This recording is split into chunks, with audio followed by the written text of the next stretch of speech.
Is the Line 6 Helix still worth it at the end of 2023 going into 2024? And how is the new 3.7 firmware update?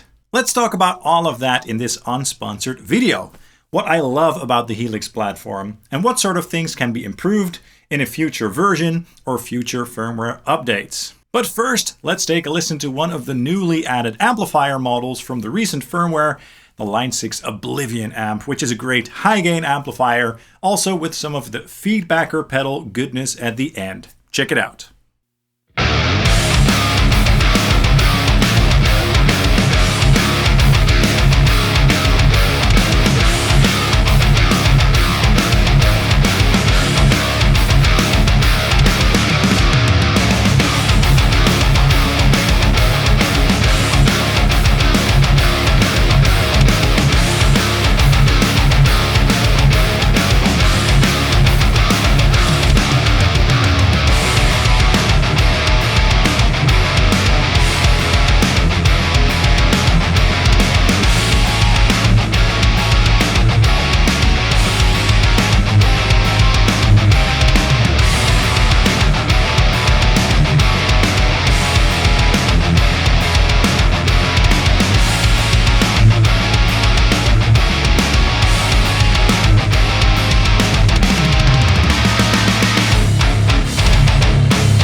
Very nice. So that was my ESP LTD EC1000T CTM into the Line 6 Helix with the Line 6 Oblivion amplifier. And that amplifier, as I said, was added in the most recent 3.7 firmware update. And the preset is very simple. The input gate is on as always. And then we have a simple EQ block in front of the amplifier that I'm using just to shape the tone a little bit going into the amplifier, cutting some lows, boosting some mids and some treble and level as well, just to make the sound more focused and tight. It basically functions as a sort of boost, but a more clean sounding boost. Then going into that wonderful Line 6 Oblivion amplifier, and I believe that that amp model, along with some of the other new ones, came from the Line 6 Catalyst amplifiers. So they are very unique amplifiers, not really based on real-world tube amplifiers. And all of these new Line 6 amp models have a built-in boost as well. And with this amplifier, it sounds like a really aggressive sort of tube screamer, which works really well with extended range guitars and stuff like that. But I'm not using that this time around because this 6-string guitar doesn't really need it. And then in the IR block, I'm using an OwnHammer impulse response from the OwnHammer Essentials low tuned pack, the high gain mic mix to be precise, followed by some very subtle room reverb just to make the sound a touch more lively. Now in the final section there, I wanted to add the feedbacker pedal, which is also new, and it's kind of loosely based on the freakout pedal by Digitech, which I also have and I also love. And I automated that effect in and out so that it just turned on in the sections where I wanted the feedback. So that was a very simple but killer sounding preset. I love it. We're also going to check out the new 2203 JCM 800 amp model in a minute, and compare that to the old 2204 amp model. We're going to do that later in the video, so stay tuned for that. But first, let's talk about the state of the Helix in 2023. Does the Helix still hold up right now in 2023 after all those years in comparison to the competition? And is it still worth the money? Let's talk about it. As you may know, I'm a huge fan of the Line 6 Helix platform. I have a Helix rack in my rack under my desk over there. I have HXFX. I also use Helix Native every single day in my DAW. And I bought this brand new Helix floor a little while ago as well. And I must say that the Helix floor is my absolute favorite version of the Helix because of all the functionality and the form factor. I basically got this because I wanted to have the Helix platform to use away from my DAW. So not for when I'm working per se, but when I just want to jam out in my chill area at the couch or wherever. I also really wanted to experience dialing in tones on the unit itself with the user interface rather than using the PC app. And it's a wonderful floorboard, man. I mean, it looks great. It's so sturdy and classy. And yeah, it's just a wonderful device. And the overall design and aesthetics are great. After all these years since the original launch of the Helix, in terms of the user interface, the workflow, and the controls, the Helix still holds up in my opinion. Editing on the unit itself, tweaking effects, moving blocks around, assigning foot switches, making snapshots, and all of that is a breeze with this device. And I don't know why, but whenever I'm tweaking my presets on the user face of the pedal itself, I'm just having a lot of fun and it's a joy to work with. Now, with a lot of other modeling platforms, I prefer tweaking the sounds on the PC with my fractals, for example. And while that also works really well with the Helix platforms, for some reason, I still really enjoy working on the hardware itself. It's just so user-friendly, and they did a great job with that. They really future-proofed the design of this thing. Everything is laid out in such a way that when you buy one, you don't have to read the user manual for hours and hours. You just plug it in, maybe look up 1 or 2 tutorials, and you're good to go. And the snapshot modes are really awesome on this device. And I also love how you can, go from the preset view to the stomp view with a single press of a switch, and also go to the snapshot view by pressing these two at the same time. And you can even customize all those settings. So not only is it easy to work with, it's also highly customizable. So to finalize this chapter, in terms of the ease of use, the workflow, and the user interface, the Helix still holds up really well in 2023. Talking about the PC editor, the Helix kind of takes that concept a couple of steps further with Helix Native, which again, I love so much and I use it every single day. It's so powerful to be able to have all the sounds, so all the amplifiers and all the effects from the Helix hardware in a plugin in your DAW. And one of the things that's so cool about that is that I never have to physically reamp the signals through the Helix hardware anymore. I just put Helix Native on the tracks and boom, the tones are there. And I can also automate all the effects and snapshots, etc. So it makes it that much more powerful. And I really can't think of another modeling platform on the market like the Helix that has that same feature. So a plug-in version of the hardware for your DAW. And it's also really nice that if you want to get Helix Native, you get a big discount if you get a Helix hardware unit. So it's a no-brainer, and that's another reason why the Helix still holds up in 2023. Now, all of that wouldn't really matter if the sound quality of the amps and effects didn't hold up. Well, in my opinion, in terms of the amp modeling, I think that the Helix still holds up in 2023 in comparison to the competition. And I know that there are some skeptical folks out there watching this right now who think that the Line 6 amp modeling just isn't up to par, the squirrels and the fizz and the blah, blah, blah. But I've compared the Helix amp models to my real amplifiers on the channel plenty of times, including with blind tests. And in almost all the cases, the Helix amp models are almost indistinguishable from the real thing. It's always fun and entertaining to read people's reactions when they certainly weren't expecting that. Now, in the past, I've given some of the older amp models a little bit of flack for not sounding as realistic as some of the newer amp models that have been added in recent firmware updates. But to sort of revisit that, I went back and checked the rectifier model out as well as the 5150 amp model, and I got some surprisingly awesome results. I think that a big part of that issue, so to speak, lies in the fact that the default settings on those particular amp models just aren't so great. Not for my taste anyway. So with the 5150, for example, I had to do some quite extreme tweaking, like raising the resonance up a lot and raising the presence up a lot, as well as the treble, to get it to sound closer to my actual PV6505.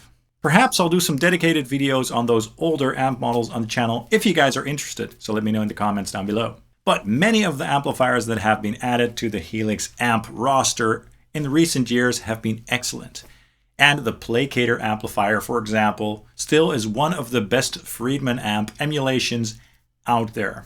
So, in terms of the quality of the amp modeling, the Helix still holds up in 2023 in comparison to the competition, even the more recent competition.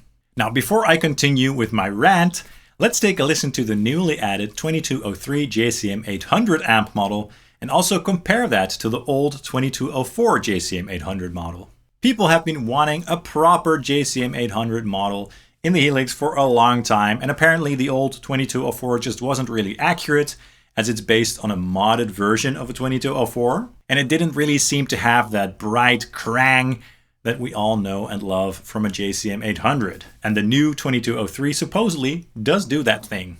So let's compare the two, and let's do that with my Gibson Les Paul Standard 60s with the Seymour Duncan JB in the bridge. Check it out.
Very nice. So the new 2203 certainly sounds great, and it really does that Marshall JCM 800 thing. The 2204 definitely doesn't sound bad, but it sounds a little bit darker and a bit more mid-focused in comparison to the 2203. So it's cool to have both flavors now. So to switch between those amplifiers for that preset, I made a snapshot, and one snapshot had amplifier 1 and snapshot 2 had amplifier 2, and I switched between them with an A-B block, basically. Very simple. In the IR block, I'm using an OwnHammer impulse response again, and this time I'm using the mid-gain mic mix from the recently released Essentials Classic Rock Cabinet, which is excellent. And I added some room reverb as well. Now let's briefly talk about the effects in the Helix platform. And to be honest, this is a category where this unit absolutely shines. The Helix has so many cool and interesting and high quality effects in there that you can really get creative and go crazy with everything that's in here.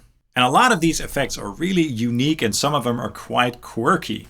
In each effects category, there are many options to choose from. You can choose between mono and stereo.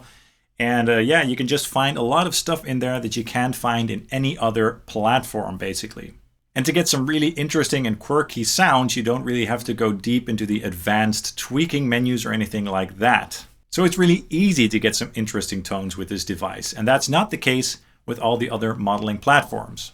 On top of that, what I absolutely adore about the Helix is that they also included the legacy effects from the M pedals, so the M5, the M9, and the M13, and the old green, blue, purple, and yellow pedals.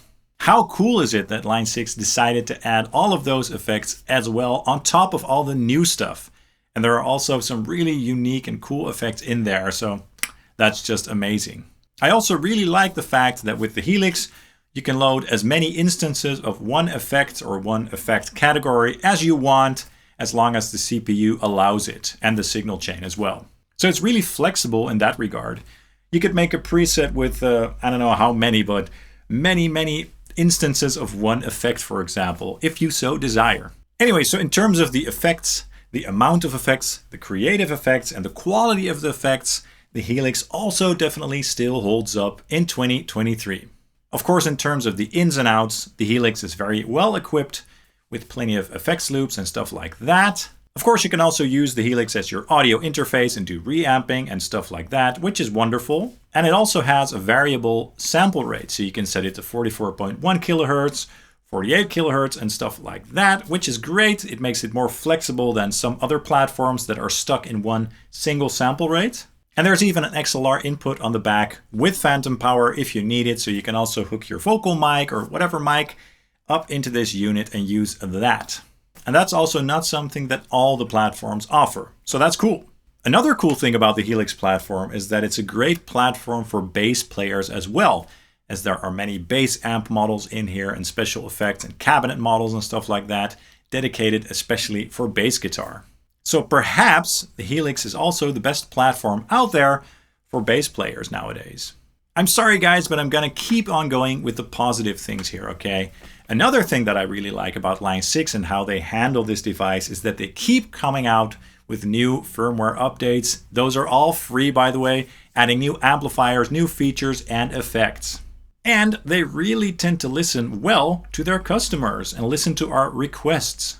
I even recall that one day, a couple years ago, I made a post on a forum where I said that I would like to see a tilt EQ added in there and the tape eater effect, which is an older Line 6 effect that I really enjoy. It's a really cool, quirky effect.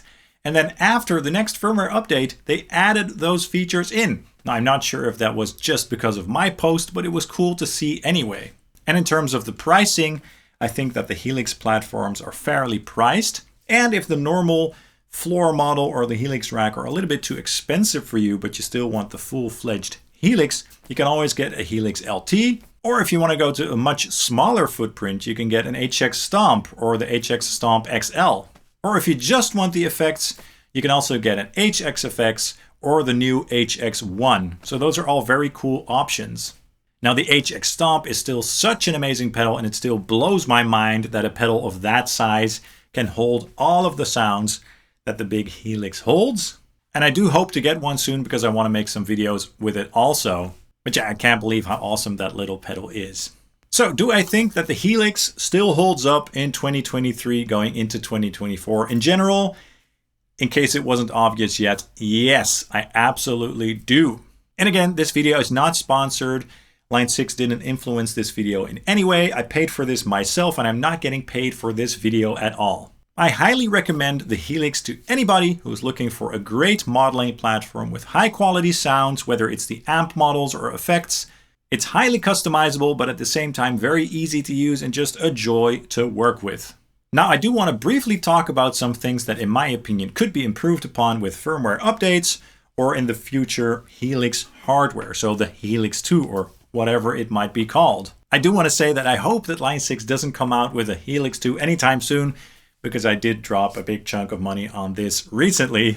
But yeah, this thing just has so much potential for more improvements. I don't think they need to make a new model anytime soon, to be honest. Now, one thing that I love about some of the competing products like the Quad Cortex and the ToneMaster Pro is the touch screen. Even though the workflow on the Helix hardware is already quite nice, I would like to see touchscreen added on the Helix 2. It would make the workflow a little bit nicer and just a little bit more tactile. In terms of the user interface and the screen, I do like the sliders, especially for certain types of effects. However, sometimes the sliders, especially with the amplifier models, they feel sort of, I don't know how to call it, but anemic.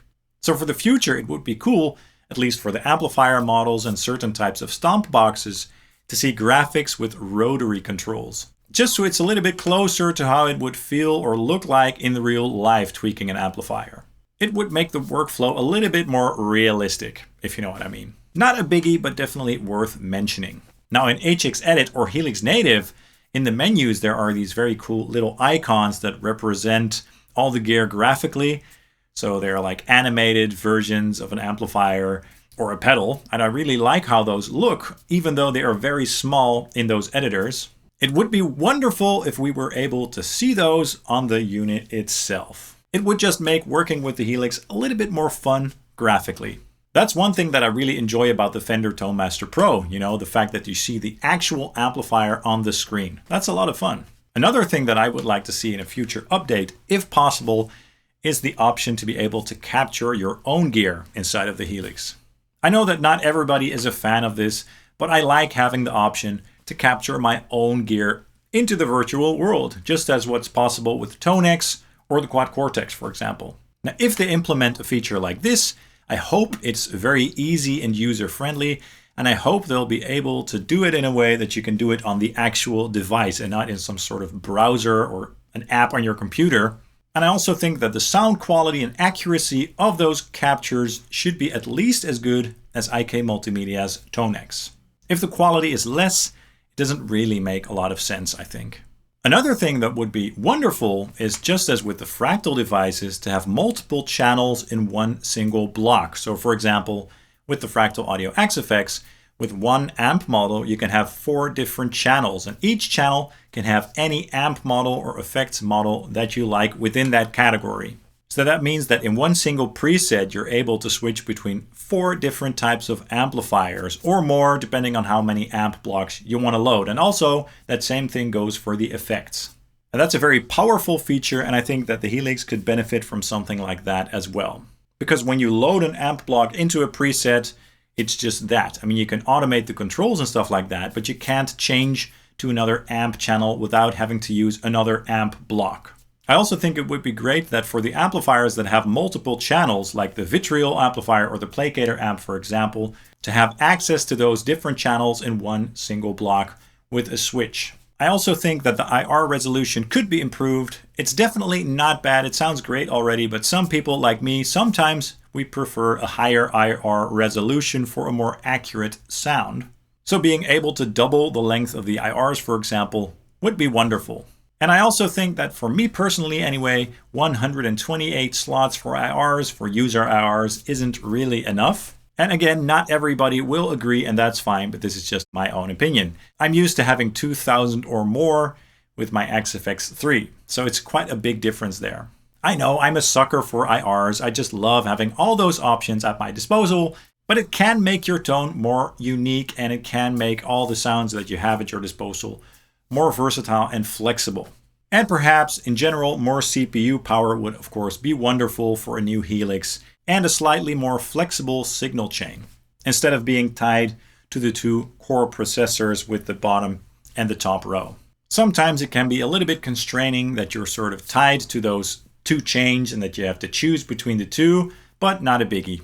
Now, I'm sure that there are more things that could be improved upon or could be added in a future version, and I don't want to make this video too long, but I do want to know your thoughts on this subject. So let me know in the comments down below what you'd like to see added in future updates or in future hardware iterations of the Helix or the evolution of the Helix. So let me know down below.